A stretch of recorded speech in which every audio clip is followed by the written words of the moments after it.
Hey guys, and welcome back for another video. So it's been a few days since I've posted a video, and that is because the internet has been out until today. I'll spare you the details, but let's just say it's been a really long week. One of the more unfortunate parts of not having the internet though was obviously we got a new trailer, guys, and I'm not really gonna have time to do a full breakdown like I normally would this time around. This because I haven't had the internet, but also because I don't think I could get the video up with the time restraints that I have before the actual patch itself goes live. That being said, this trailer was just a little bit too juicy for me not to talk about some of this at all, so we're gonna go through some of the things that stood out to me, and hopefully we can talk in the comments, at least for this weekend, about what might be coming next Tuesday. Now, I won't be playing the full trailer here, so if you guys still haven't seen it, look down for a link in the description, and you can watch it there before we carry on with any of the rest of this. Just keep in mind that this video will probably be pretty short, as I'm only going to cover a couple of things. Now, the first thing that I took away from this trailer was that it seems that ArenaNet has really been listening to some of the community feedback for how to advertise Guild Wars 2 to both existing and new players. And what I really mean to say here is that they're actually telling us what legendary we're getting, and they're showing it. They're telling us we're getting a new map, and also what that new map is to build hype. They're telling us that a fractal is coming with this, and we're not just getting some vague glimpse at what the fractal kind of could be. Those of you guys who saw the last fractal release trailer, you know what I'm talking about. And the only reason I even bring this up is because it's kind of been one of ArenaNet's weaknesses, in my opinion, is just their ability to promote the awesome content that they release into this game, or at least build proper hype with a trailer. For instance, we now know that we're going to the domain of Korna. Now, for new players, they're going to be hyped because there's a new place to go, but as a Guild Wars 1 player, that was a location that we could go to back in the original game, so I'm doubly excited to return. During this trailer, like several of the previous trailers, we get very quick shots of the new map, and most of them just look like a new desert location, and that's cool enough for me to be excited. But one of the portions that really stood out to me was this very underwater location that they show for just a second. Now, if we look through all of the stills that I have here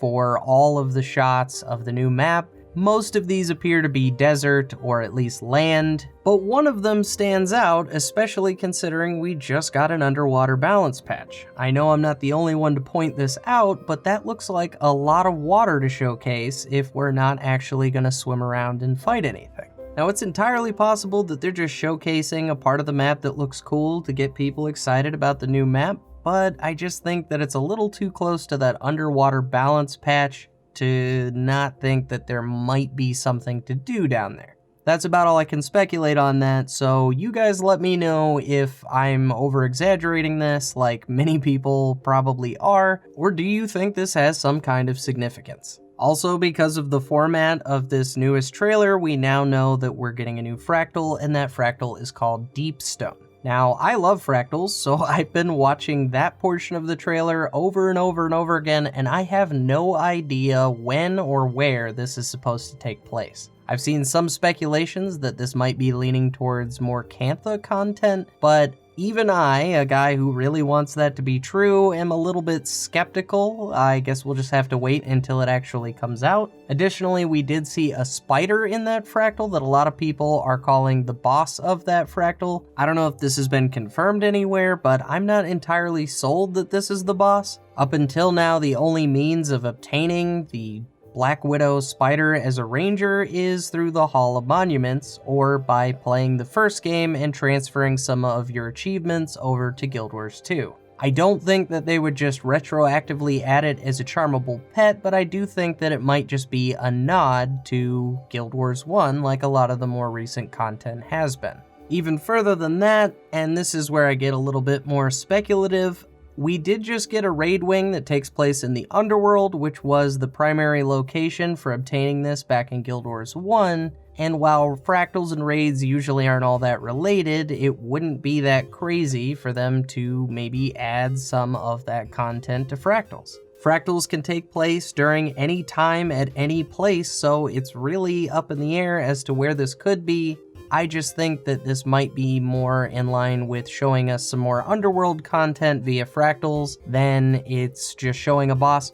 But hey, we're gonna know Tuesday, maybe I'm completely wrong. Now the last thing I want to talk about is the most obvious reason to talk about this trailer, and that's the new mount that we're apparently getting. Now first, just let me say that I am excited that they're adding a new mount to the game. I love every mount that they've added thus far. I didn't really see space for more mounts, but after seeing the roller beetle crash through walls and apparently move pretty quickly, I think it's a safe bet to say that there's still room for more mounts in Guild Wars 2. With the addition of a new mount, I do have a couple of questions though, and the first would be, how is this going to be added to the mastery system? In Path of Fire, the mounts were handled a lot differently than I feel like this new one will be, mostly because of the mastery system. During Path of Fire, if you guys haven't played it, you unlock a mount and then you use masteries to get extra abilities or perks for said mount. I actually really like this system. I think that it's a great way to unlock something and then further progress that thing.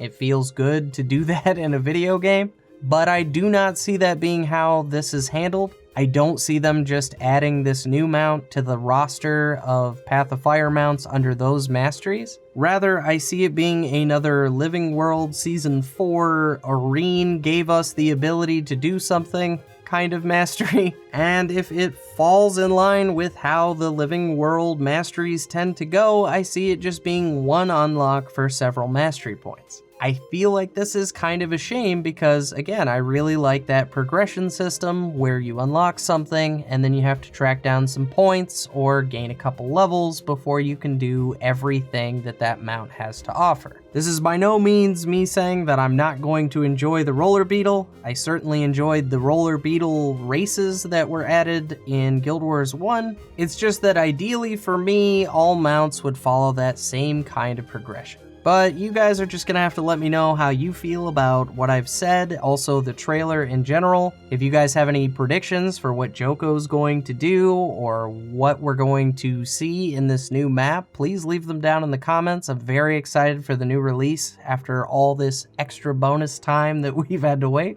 Also, it was out of my hands, but I do sincerely apologize. I had 2 or 3 videos planned for this week, and it all just kind of fell to the wayside. So when we get to next week, I intend to try and rectify that. So stay tuned if you're still looking for, say, a beginner's crafting guide or a fractal progression guide, as a few of you guys responded in the comments. Those are on the way. But as always, guys, thank you so much for watching, and I'll see you in the next one.